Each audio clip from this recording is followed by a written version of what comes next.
The easiest way to describe this movie is The Wire, Brazil. 4 stars or better on Letterboxd. City of God, 2002. City of God is a story of the rise of organized crime in the City of God section of Rio de Janeiro in Brazil in the late 1960s to 1970s. It's hard to summarize, which is tough when you're making a video that is about summarizing. Basically, we see the rise of several players in the City of God drug trade from the time they're little kids up until what I imagine is their 20s. This story is told through the lens of Rocket, who is a kid who lives in the City of God, but isn't necessarily involved in the drug trade. He's actually a photographer, so when I said this story is told through the lens of Rocket, that pun was intended. He's a photographer, which then later leads to why he's important to telling the story, which is a true story, or at least based on a true story, which is wild when you hear this story or see this story, or whatever you do with movies, you see here these movies. The reason this is kind of hard to summarize is this movie masterfully weaves a lot of different stories in one 2-hour journey that kind of gives an entire overview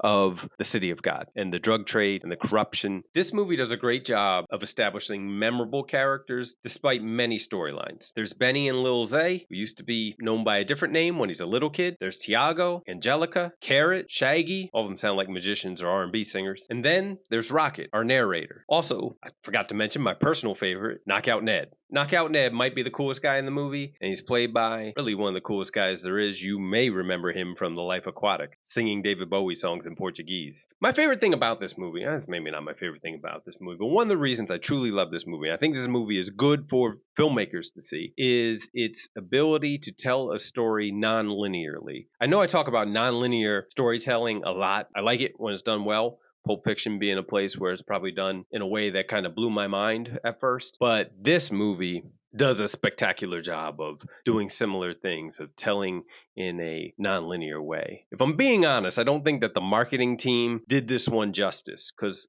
I rewatched the trailer to get ready to do this. After I rewatched the movie, I didn't just rewatch the trailer to then make a whole video on this. I watched the movie again and then decided to come talk about it, but I also rewatched the trailer. The trailer's terrible. It's a trailer from the early 2000s, so I get it. It's just the way trailers were back then. But I do feel like, boy, if they could redo it now and just go, hey, this is The Wire, but in Brazil, and also not from the cop's perspective, but just from the drug dealer's perspective, I think we would all sign up. And they even have like the newspaper in there, which is what season? Season 4 of The Wire? I forget my seasons of The Wire. Oh my God, don't come at me in the comments about the seasons of The Wire. Nonetheless, we see a little bit of how the newspaper works. We see a little bit of how the cops work. And we see a lot of how the drug trade works here in the City of God. Very reminiscent of The Wire. Saying The Wire a lot here. That's 4 stars or better on Letterboxd. City of God, 2002. Please subscribe if you haven't, and also check out the playlist that has all the videos I made. Lots of other movie recommendations. I'm going to keep the recommendations coming. These are movies that I've given at least 4 stars to